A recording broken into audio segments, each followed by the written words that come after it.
If we're trying to figure out where things are going wrong in your day-to-day life, a good place to check is your sleeping arrangements. Is your bed supportive? Are your pillows appropriate height? Is your sleeping posture good? If you've checked that and you still have discomfort, we need to look at your desk setup, because a huge portion of your day is in bed and another huge portion of your day is at work. So you need to look at your desk setup. Do you have multiple screens and are you constantly turned to one of them? Is the phone or something distracting you on the other side? How is your desk height relative to your chair, and how often are you moving in the day? So things like setting a timer, getting up, going for a walk, putting things far away so it forces you to get up and change position, because you get a postural creep that sets in where, without realizing it, you're stretching into areas of the body that otherwise are quite turgid, but now you're forcing yourself into these stretches, these sustained postures, and your body just can't cope with that. It needs feedback from the muscles to remind the brain to like hold you upright. And so by getting up and going somewhere else, you're less likely to burden your body with sustained postures. I would say put something that you need regularly a little bit away so that it forces you to get up and go and get it. Set a timer on your screen or your phone to go off regularly so that you go for a little walk. Have a coffee or tea or bathroom break regularly, and also try and do, the odd exercise stint like a lunchtime walk or a lunchtime stretch or lunchtime strengthen, so that your day is broken up and you don't have, hanging head posture where everything in the body is actually quite taxed. And then knowing what good posture looks like is really helpful. So let's go over a couple of postural positions that might be less than desirable. Sitting posture, you want to make sure that you are able to have your pubic bone down on a surface and your sit bone, so that there's 3 areas of contact when sitting. You don't want to only be on your 2 sit bones or being forced forward and jamming onto your pubic bone only. So you want to be able to have an even pressure front and back. And so to do that, I would recommend trying to see sitting up now if you're able to rock between 2 points further than your median. So your comfortable median shouldn't be on either end of 2 points. You should still be able to move in both directions. And if it isn't possible, we need to look at your setup. So for example, now I'm quite low, meaning my knees are high and my hips are low, which actually makes sitting nicely harder because my knees are up and so I'm in a tuck. If we were to position this bed higher and my knees were a little bit lower, I'd find sitting gently on the sit bones and the pubic bone much easier. So you need to look at the height of your chair relative to your knees. Okay. Then in terms of your low back, you want to sit with a gentle hollow in your low back so that your ribs live above your hips. You don't want your ribs living in front of your hips or living behind your hips.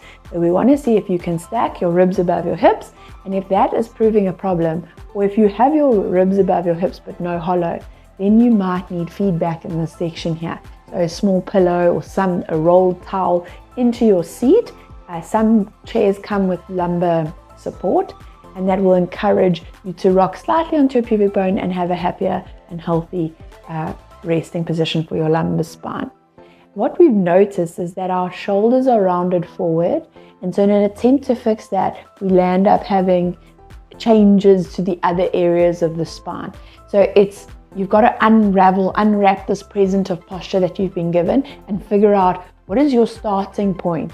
So I like a seated posture assessment where you can start on your sit bones and your pubic bone and then see, oh, I lean forward, or oh, I'm rounded and tucked on my bum bones. Because then we can work with that. Your head shouldn't live forward, it needs to live back, but sometimes these muscles in the front are so tight that they draw us forward, and these ones at the top are so tight they draw us forward and they round us like this. So you might not find it easy to have your head live back or easy to pull your shoulders back into the right position. Just because it's not easy doesn't mean it's not the right place for you. Easy and correct are not the same thing. If you have weakness and tightness, weakness in the deep neck flexors here in the front, tightness in the suboccipital muscles here, and tightness in these big rope-like muscles in the front of the neck, we have to stretch those tight ones and we have to strengthen the weak ones so that it feels easier to be in the middle, in neutral. Okay, so there's an intervention required to make your posture feel comfy when we've identified that it's not quite right. So I don't like demonizing posture, but I do think there has to be some merit in fixing how we spend our time. If that's what a big chunk of our day, if we're sitting poorly and we're putting pressure on our bodies, some muscles more than others, there has to be something we can do about it. If you have tightness in the upper neck, then you can massage those muscles very successfully and do deep neck flexion exercises and chest depressions to counteract that. So that is an intervention. If you have stiffness in your thoracic spine, it's super rounded, we have some heart opening exercises in one of our active sessions where we learn to move more, and that could be a nice little intervention for you to try and learn how to softly and subtly open up the thoracic spine. So that's seated posture. You know, in the beginning, it's going to be like a couple minutes and you feel a bit fatigued or you drop out of it. You just need those constant reminders. It's all about the reminder. Then you have your standing posture. If we're standing and you tend to stand in this Shaggy from Scooby-Doo posture with your hips forward, your knees locked and your head forward, that's quite a common posture because it's super easy. There's no work being done here. I'm hanging on like bones in my back and tendons in my front. So we've got to try and get the hips to live in the correct position. I like to start by pushing the pelvis back on top of the heels so that there's a softness in the knees. And then that softness in the knees stops you from jamming in the pelvis. So you just have this micro bend. It's like a millimeter.